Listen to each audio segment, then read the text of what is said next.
Strong social connections make people happier and physically healthier, which can translate into better work performance. I understand that many of you working on committees together already know each other pretty well, and this is a fantastic foundation for effective collaboration. But of course, there's always room for improvement. Today, I'll explain how we can use our natural desire to feel a stronger sense of connection to other people as a means to improve collaboration. This applies whether you are speaking with a colleague who you know quite well or with someone who you don't know at all. I'm Tony Estevez, and I have a professional background in communications and have intentionally met thousands of strangers all over the world. And these strangers have shaped my life. I'm here to invite you to consider how to more effectively connect in today's virtual world. I'll share a little research, a few stories, and some recommendations that you can use just as soon as you like. In today's presentation, I will call on you for a little participation, but there's no need to worry. I'll only ask that you share a few thoughts in the chat. So let's start now. I hope you've got your typing fingers ready. Could you please share in the chat your answer to the following question? What are the benefits to having strong social connections? Okay, I see health, happiness, increased sense of connection, great. Friendships, joy, wellness, beautiful. Excellent, thank you for your participation. Well, as you can imagine, there are also several benefits to having strong social connections in the workplace. And 4 examples are coming up here. So the 4 benefits of strong social connections at work that I'll touch on just now are increased happiness, less stress, increased engagement and loyalty to the organization, and leading healthier lives. From the list above, I'm going to touch on how you can increase happiness by maintaining strong social connections. And I'll begin by citing a really great piece of research that you may have already heard of. It's called the Harvard Study of Adult Development. And we've just dropped a link to this in the chat. And now this, this huge study tracked the lives of 724 men for 79 years. The purpose of this study was to reveal what were the secrets to success and happiness. And interestingly, it revealed that relationships had the most impact on someone's wellness and well-being, and actually could predict how long their lives would be. Specifically, people who are the most satisfied in their relationships at age 50 were the healthiest at age 80. Now, think about that for a moment. The people who were most satisfied in their relationships at age 50 were the healthiest at age 80. This was the #1 factor for predicting their wellness. And here I'd like to take a pause. If I asked you to type on a scale of 10 to 1, with 10 being completely satisfied, how satisfied you are with the relationships in your life right now, what would you say?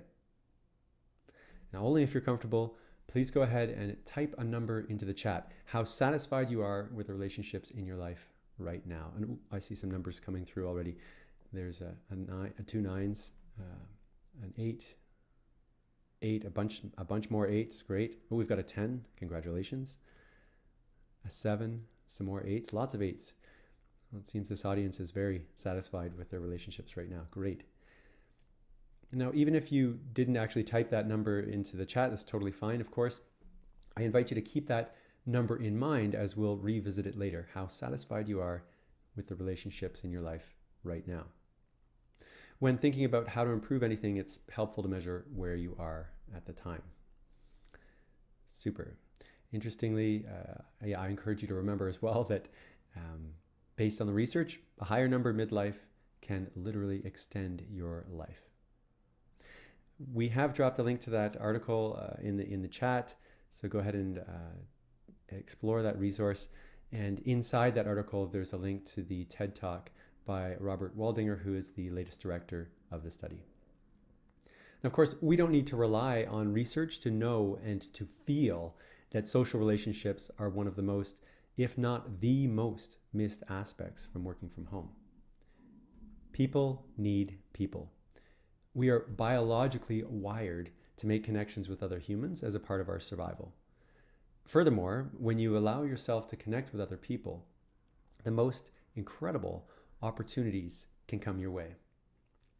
Now, this makes perfect sense because if you allow yourself to speak with and to meet more people, you will, of course, learn about more new opportunities. I often make the statement that you never know what's possible when you meet someone new. And there's a good reason for that. Having intentionally met so many new people, I've been regularly rewarded for my efforts, and at times my life has even been transformed. I did this thing called the Talk to More People project in 2016 to 2017, where I intentionally met a new stranger every day for a full year. On day 200, I was working as an MC at a fundraiser. And when I work as an MC at a live event, I often do some juggling because I'm also a performing artist. And by doing so, a woman came up to me at the end of the event. She said, "Hello, Tony, I'm Olga. Can I have your phone number, please? I want to make a costume for you." And I didn't really think too much of it, but of course I was happy to give her my phone number, and and we got in touch. And little did I know at the time that I had just met this award-winning designer. She's a mask maker and a costume maker. Her name is Olga Sem, based out of Calgary, Alberta. And you won't believe what she made for me. This stranger, this complete new person, created a suit of mirrors for me to perform in. And here it is. So she helped create this character called Mirror Man. And that's me in that costume there that you can see on the slide. And the most amazing thing is that this costume has become a huge part of my repertoire, of who I am as a performer at this time in Western Canada. And I've performed in this costume across Canada and even in Los Angeles once. And I just wonder what would have happened if I didn't take Olga's number, like if I was too busy or too preoccupied to accept her invitation to connect. Well, you can guess what would have happened. Nothing would have happened. I would have missed out on this fantastic opportunity, which, by the way, has also led to thousands of dollars of income in my performing career. So I encourage you to be open to saying yes to opportunities when they come your way. And that is one way that you can create more connection, not only in the real world, but in the virtual world as well, is to say yes to opportunities. All right, now let's switch gears a little bit. Let's explore how you can create more connection specifically in the virtual world. By practicing any of the recommendations coming up, you'll become more approachable and naturally become a better collaborator. Many things required to create connection virtually are similar to what we need in the real world. And so coming up is my list of 7 recommendations to connect in the virtual world. You can explore these with your colleagues to create more connection. Most of these recommendations are in my book titled Talk to More People, Change Your Life by Meeting People. And I encourage you to find this resource on Amazon if you'd like to dive deeper into how to create meaningful connections. And at the end of this presentation, I'll be happy to share a section of my book with you for free. The NELA team have put a link to where you can find my book into the chat. The first recommendation is to just be present. Now, I've got a picture of a gift here, and being present really is a gift. And nowadays, we know that checking emails or answering a text when you're in an in-person meeting is a complete no-no in the real world. So why not apply that to your behavior in the virtual world as well? Multitasking is a productivity myth, after all. So you can connect better with other people by being present. Can you hear that? That's the sound of people listening. Our attention is divided now more than now more than ever before. And giving another person your undivided attention is one of the greatest gifts you can offer today. I'd argue that it's more valuable now than ever before because we are so our attention is, what's that? Because our attention is so divided, right? And think about it, like how likely is someone going to want to collaborate with you if they feel that you're not really listening? Not very much. But if you show that you're listening and you keep away from the distractions, there's a really good chance that that they'll want to work with you and that you'll improve collaboration. Be authentic. Just because we now spend so much time meeting virtually doesn't mean we have to suddenly become someone else. This recommendation simply requires that you don't try to be someone or something who you are not, and rather express yourself as you would in the real world. Be honest, be true to yourself, and you'll have a better chance of making stronger connections. Do practice small talk. Now, I know that some of you hearing this might be thinking, that's not for me, but believe it or not, small talk can actually be very valuable. It's a good idea to speak about something other than work that doesn't take too much time. You can engage in the couple of minutes at the beginning of meetings to ask or share about what's going on in your life. And remember, that's what we do so naturally when we meet in person. I recommend that you use the chat function in your virtual meeting platform if you don't feel comfortable speaking to everyone who's in the call. And this becomes easier the more authentic that you dare to be. Keep in mind as well that being authentic enables other people to be more authentic as well. Check in. You can schedule a 15-minute check-in meeting with your team and have everyone answer the following 2 questions. What is something that you are proud of from this week? And how can we support you next week? This is a practice that I learned from the NEOLA team, and I found it to be really, really impactful. You can make this recurring meeting optional, and it's great to do your best to schedule it at a time when the whole team can attend. Doing this gives everyone a chance to use their voice and occasionally share something more personal than just work accomplishments and challenges.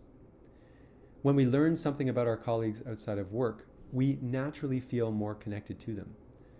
Now, there doesn't need to be an obligation for people to share personally, but it's helpful for your colleagues to know that they can feel safe to do so if they choose. And of course, it's up to the leadership team to communicate this. My next recommendation is to have a coffee. So I'm a coffee drinker myself, and I find it's a wonderful way to relax. And why not have it with a colleague? You can schedule a 10-minute virtual coffee with a different colleague member each week, or for a frequency that fits your team. And if you build this into the culture of your organization, you're going to give the staff an opportunity to know more about the other great people who they work with. And if you like, you can also recommend this be done over a virtual lunch. And finally, my last recommendation is to just be curious. If you look in my background, you can see all kinds of things. There's some juggling balls, there's a rock, looks like a model train, some plants. Of course, there's my book.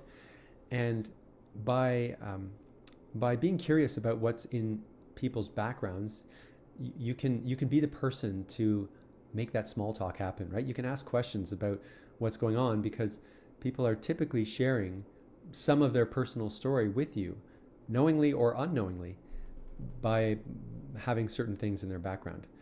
And most often, people will be very open to sharing with you a little bit about what's behind, literally what's behind them, if you just ask.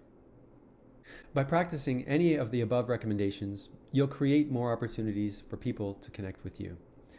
And this really can improve collaboration. That's because if you look at the list here, you can see that each of these items involve being just kind and genuine. And when you approach your work and communicate with your colleagues in this manner, really good things will happen. In fact, transformation can happen. Oh, you didn't know, or you haven't noticed yet, that connecting with new people has the potential to change your life?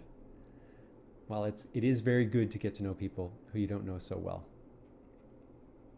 At an event where a friend was performing, I unconsciously practiced a few of the above recommendations, and my life changed forever for the better.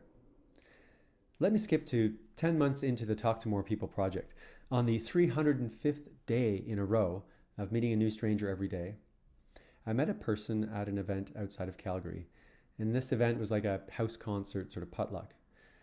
Even though I felt nervous and awkward, I approached this young woman over the food and I said hello. We got talking and there seemed to be a bit of a connection. She allowed me to take her phone number. A couple of weeks later, we went out to a concert, and that stranger has now become my common law wife, Renee. And since that fateful meeting, our lives and families have become intertwined in the most beautiful celebration of connection that I've ever experienced. We share a passion for being active in the mountains and have a strong, healthy relationship. We've been together for over 5 years now, and just several months ago, we made a dream come true by moving to Canmore from Calgary, Alberta, where I'm broadcasting to you from now. But what would have happened if I never said hello to Renee just because I was feeling nervous and awkward? Once again, nothing would have happened. I would have missed out on this fantastic opportunity. Can you think of a stranger who you've always wanted to speak to, but never did? And if that stranger is someone who you work with, then you already have a subject in common to use to break the ice. You can use your professional experience to connect on common ground, thus making it even easier for others to engage with you. Now, if that true story can't convince you that it's worthwhile to reach out to other people, I don't know what will. Now, of course, that's a real world story, but these connections can also start online as well. So can you remember what that number was when I asked at the beginning how you would rate the quality of your relationships now? Would you like it to be higher? Remember that the research proves that having healthier relationships midlife can literally extend your life. My wish is now that you not only feel more interested in connecting in the virtual world, but also more capable. I encourage you to use what you've heard today to improve your relationships, both in your personal and your professional life. Doing so will help you feel more connected in today's virtual world. After all, you can be the person who reaches out to connect with one of your colleagues. And it doesn't have to be a big deal. It can start with something small or even a simple gesture indicating that you're open to more connection and collaboration. And you never know, it just might change your life. If you'd like to receive the best connecting tips from the Talk to More People book or my slides, please just send me an email at tony@talktomorepeople.com and I'll be happy to send you the PDF. Thanks very much for having me today and wish you all the best.